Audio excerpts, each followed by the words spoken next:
నమస్తే, welcome to our voice. నేను journalist నవత. కొన్నిసార్లు మనం మాట్లాడే మాటలు నలుగురిలో మన విలువను పెంచుతున్నాయి. మనం చాలా తెలివిగా మాట్లాడుతున్నాం. మనకు మించిన తెలివైన వాడు లేడు. ఎదుటోళ్ళను కడిగి పడేసినాం. దెబ్బకు మన మాటలకు గజగజ వణికిపోయారు అనుకొని ఇక సంతృప్తి పడిపోతూ ఉంటాం. కానీ అసలు వాస్తవం తెలిసేసరికి నోరు ఖర్చుకోలేక ఒప్పుకోలేక ఏం చేయాలో అర్థం కాని పరిస్థితుల్లో సందిగ్ధంలో పడిపోతాం. ఇప్పుడు నేను ఎవరి గురించి చెప్తున్నాను అనేది మీకు చాలా క్లియర్గా అర్థమై ఉంటుంది. పార్లమెంట్లో రాహుల్ గాంధీ మాట్లాడిన వ్యాఖ్యలకు మోదీ బీజేపీ గజగజ వణికిపోయిందని, అసలు గడగడలాడించాడని ఒక వర్గం కోడై కూస్తోంది. కానీ తన ఇజ్జత్ని తానే రాహుల్ గాంధీ పార్లమెంట్ వేదికగా పోగొట్టుకున్నాడు అనే విషయాన్ని విస్మరిస్తోంది. అభియోగాలు మోపడంలో తప్పు లేదు, కానీ ఆ అభియోగాలను మోపే క్రమంలో వాస్తవాలను వక్రీకరించే ప్రయత్నం చేయడంలోనే అసలు లోపం ఉంటుంది. అది ఎలా అంటే, ఇలా అబద్ధం చెప్పగానే అలా దొరికిపోయామనుకో ఇజ్జత్ ఉంటుందా? రాహుల్ గాంధీ చేసిన తప్పిదాలు కూడా అవే. ఒక్కొక్కటిగా మీకు చూపించుతూ నేను ఎక్స్ప్లెయిన్ చేస్తాను. ఇది ఎక్స్ వేదికగా కొందరు షేర్ చేసిన పోస్ట్ అనమాట.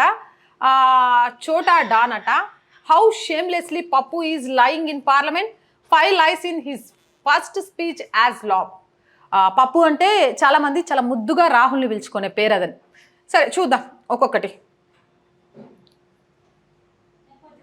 लोग अपने आप को हिंदू कहते हैं, वो 24 घंटा हिंसा हिंसा हिंसा नफरत नफरत नफरत पूरे हिंदू समाज को हिंसक कहना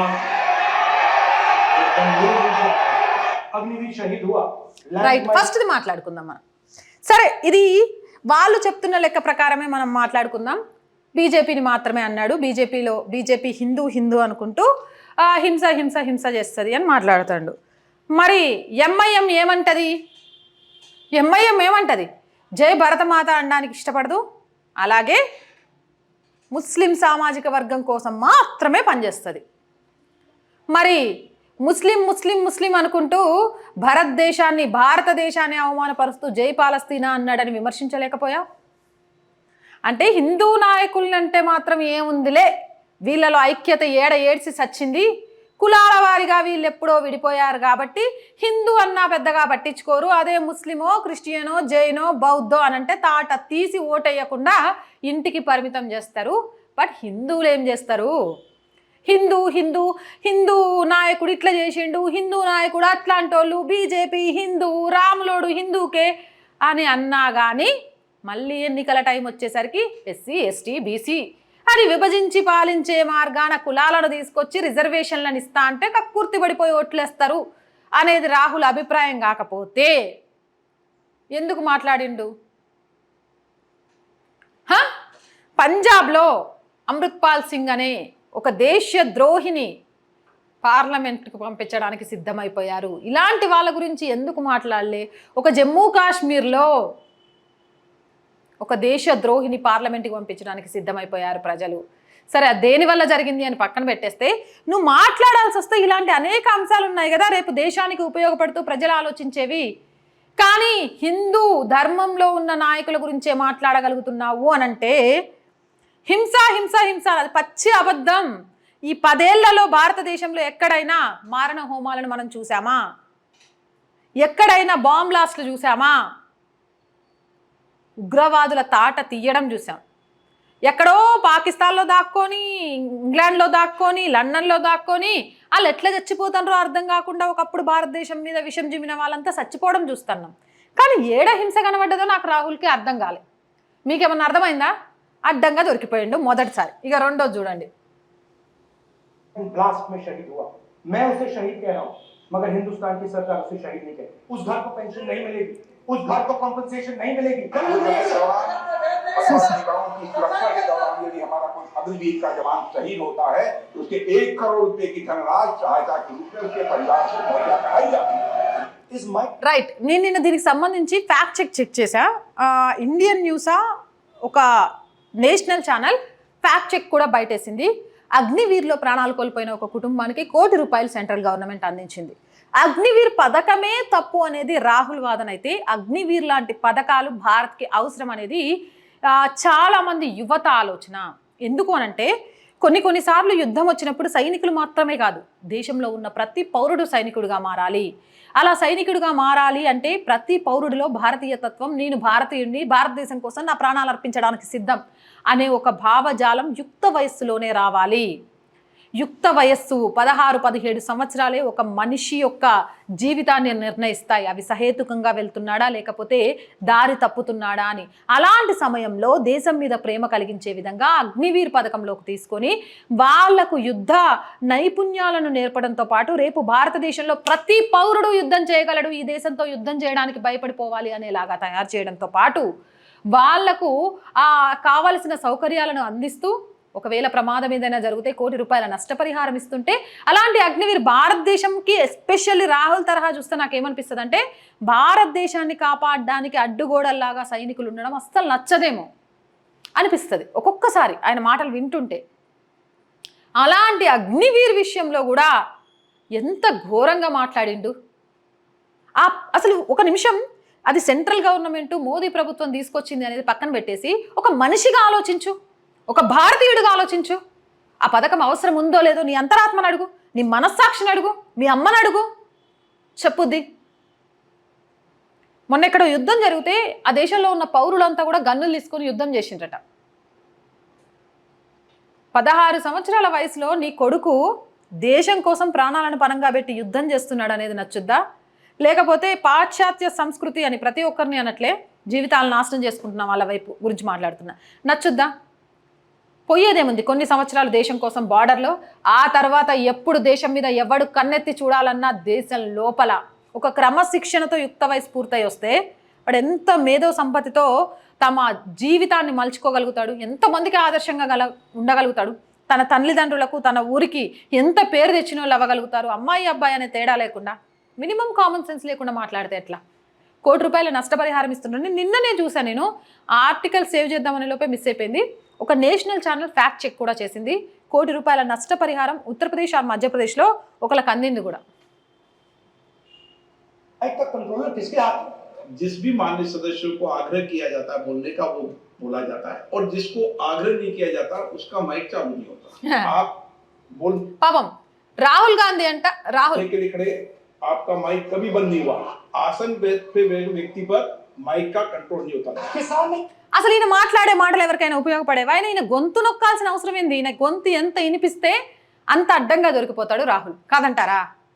అసలు స్పీకర్ దగ్గర మినిమం మైక్ ఆఫ్ ఆన్ చేసే ఒక విధి విధానం ఉండదు అని కూడా తెలియకుండా పార్లమెంట్లో ఆయన మాట్లాడేస్తాడు. ఇంకోటి కూడా పాపం చాలా మాటలు మాట్లాడిండు. వాటి గురించి కూడా మనం మాట్లాడే ముందు మినిమం పార్లమెంటు ఎవరి కంట్రోల్లో ఏముంటాయి, స్పీకర్తో ఎలా మాట్లాడాలి, మాట్లాడొద్దు. అయినా రాహుల్ సార్ నువ్వు గుర్తుపెట్టుకోవాల్సింది ఏంటంటే నువ్వెంత మాట్లాడితే బీజేపీకి అంత ప్లస్.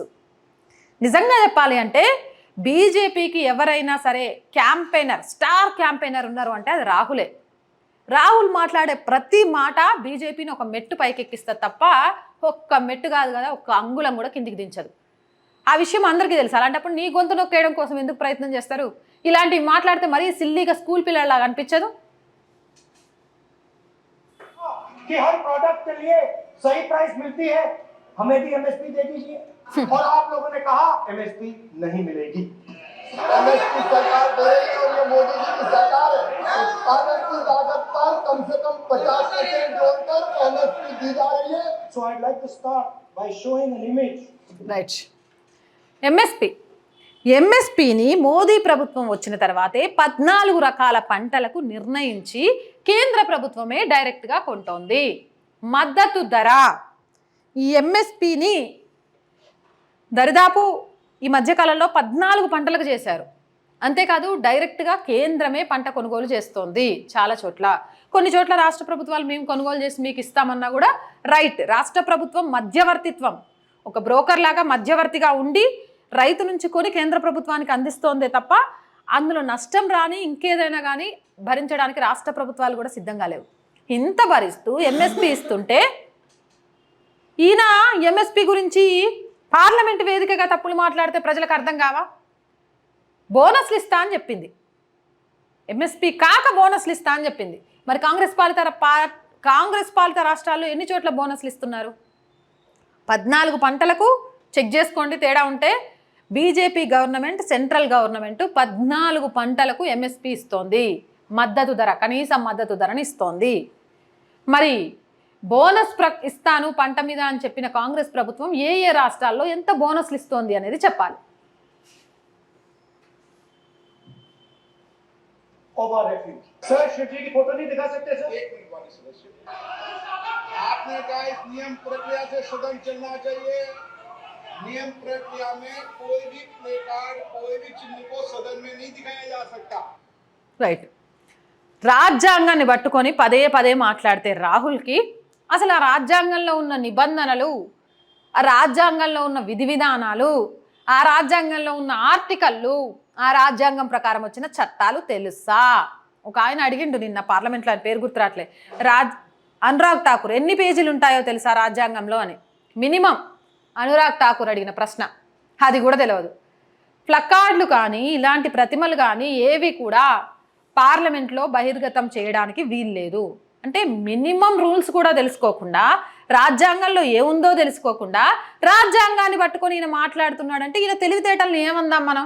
అసలు రాజ్యాంగం గురించి మాట్లాడడానికి రాహుల్కి ఎంతవరకు అర్హత ఉంది? ఎందుకంటే అత్యధిక సార్లు రాజ్యాంగ సవరణ చేసిందే కాంగ్రెస్ ప్రభుత్వం. మరి అన్నిసార్లు రాజ్యాంగ సవరణ చేసిన కాంగ్రెస్ ప్రభుత్వమే రాజ్యాంగం మీద దాడి జరుగుతోంది అంటే చాలా మంది చెప్తున్న మాట ఏంటంటే దయ్యాలు వేదం వల్లిస్తున్నట్టు ఉంది అనేది. ఏమంటారు మీరు? అవునా కాదా? ఏదేమైనా కానీ రాహుల్ గాంధీయే తనకు తానుగా అడ్డంగా ఇరుక్కున్నాడు, తన ఇజ్జత్ తానే తీసుకున్నాడు పార్లమెంట్లో మాట్లాడటం ద్వారా. ఇక షోలే సినిమాతో జతకట్టి పాపం పేరు కోసం పరితపిస్తున్న చిన్న పిల్లగాడు పెద్దగా పట్టించుకోకండి అంటూ మోదీ మాట్లాడిన మాటలతోటి ఉన్న పూర్తి ఇజ్జత్ కూడా పోయిందంటూ సోషల్ మీడియాలో ట్రోల్స్ మీద ట్రోల్స్ చేస్తున్నారు. మరి మీరేమనుకుంటున్నారో కూడా కామెంట్ సెక్షన్లో తెలియజేయండి. మోర్ వీడియోస్ కోసం మన ఛానల్ వెంటనే సబ్స్క్రైబ్ చేయండి. ఈ వీడియో నచ్చిందా? లైక్ చేయండి, షేర్ చేయండి అండ్ సపోర్ట్ చేయండి. చాలామంది వీడియోస్ చూస్తున్నారు, సబ్స్క్రైబ్ చేయడం మర్చిపోతున్నారు, లైక్ చేయడం మర్చిపోతున్నారు. మీరు ఎంత సబ్స్క్రైబ్ చేస్తే మన ఛానల్కి అంత బలం, ఎంత లైక్ చేస్తే అంత మన ఛానల్ షేర్ అవుతూ ఉంటుంది. సో ప్లీజ్ సబ్స్క్రైబ్ చేయడంతో పాటు లైక్ చేయండి అండ్ సపోర్ట్ చేయండి. ప్రతిరోజు చెప్తున్నా, మళ్ళీ చెప్తున్నాను, మన ఛానల్కి ఓ చిన్న ఆఫీస్ రెంట్ బేస్ అయినా కొంత మన సొంత ఎక్విప్మెంట్ ఎక్కడ కూడా డిస్టర్బెన్స్ లేకుండా కావాలి. అండ్ దీంతో పాటు ఎప్పటికెప్పుడు మీకు వార్తలు అందించడంతో పాటు మన ఛానల్ డైరెక్ట్గా ప్రజల దగ్గరికి వెళ్ళి చాలా సమాచారాన్ని మీకు అందించాలి అంటే దానికి కొంత ఎక్విప్మెంట్ అవసరం కూడా ఉంటుంది. ఇప్పుడు నేను ఒక్కదాన్ని అంత రెవెన్యూ లేదు కాబట్టి మీ అందరి సహాయం తీసుకుంటున్నాను. మన ఛానల్ రెవెన్యూ కూడా చాలా తక్కువ. సో మీ అందరూ సపోర్ట్ చేస్తే బ్రేక్ ఈవెన్ వచ్చేదాకా మీ సపోర్ట్ నాకు దొరికితే ఖచ్చితంగా మంచి మంచి వార్తల్ని మీ ముందుకు తీసుకొస్తాను. బ్రేక్ ఈవెన్ తర్వాత ఖచ్చితంగా ఎవరి సహాయం కోరుకోకుండానే ఈ ఛానల్ని నడిపే ప్రయత్నం చేస్తాను.